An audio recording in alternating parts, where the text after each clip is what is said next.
Hey there, welcome back. In this video, we are going to move along on our continuum of communication styles, and we're next going to move into passive-aggressive communication.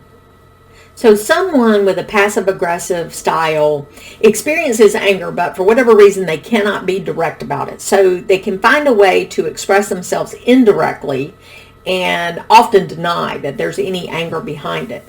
So that person might agree to do a task for you, but then forget about it or forget about how to do it. They could disguise their anger in other ways that could just be explained away. So it might include sarcasm. I often say that sarcasm is hostility designed as humor. They may run late a lot. They may underperform so that the efforts disappoint the person they feel angry towards. A person who's passive-aggressive will indirectly express anger, but give themselves what I call plausible deniability. You can explain your behavior away, avoiding being direct and risking conflict. Again, we're being conflict avoidant here. So this might look like some of these things. I'm sorry that I hurt your feelings with my sarcastic comment, but it was just a joke.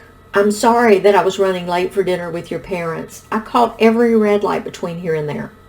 Or, it looks clean to me. Sorry if it doesn't meet your standard.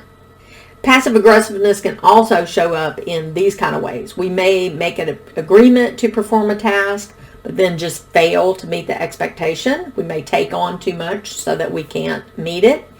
And we may blame someone or something else for our failure. Sometimes being passive aggressive is a little difficult to spot when you're looking at your own communication style. So you might not be aware of what's driving your behavior, your choices. But if you take on projects that you know you can't manage, or that you end up not meeting the expectations, or if you make stinging comments and you call it humor, this could be an unconscious expression of anger. So you really ought to dig into that and explore it a little bit. Unfortunately, the consequences of passive-aggressive communication is really costly in a relationship. You might be seen as mean or unreliable, and none of those are very good values to be seen with. But bottom line, passive-aggressive communication is used by a person who's angry, but they don't really feel like they can express it directly. Maybe they just never have had that experience. As with all the other styles, this was adopted in our early years, most likely in response to life circumstances, etc. And it shows the same lack of self-esteem that we see in passivity, but also the need for control with the little aggressive tint to the communications. So this style is really not very effective in adult relationships. And as I said, it may be really the most detrimental, because I can make all kinds of excuses for my behavior and make my partner feel crazy for feeling upset. This is what we commonly call gaslighting, and it's not a very nice thing to do to your partner.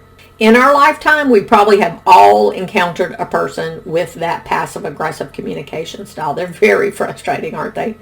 And we may also have used it ourselves. Most of us have in some form or another, because again, we're always searching for what feels safest to us. So it's exceedingly difficult a lot of times to weed out this kind of communication, because we really defend it very well within ourselves. So with many excuses. So being in a relationship with someone who's passive aggressive is really frustrating and hard to deal with, but you can address it in some healthy ways. And again, we're going to talk more about if your partner exhibits these communication styles in later sessions. But for now, in the next session, we're going to be talking about the aggressive style of communication. So I'll see you then.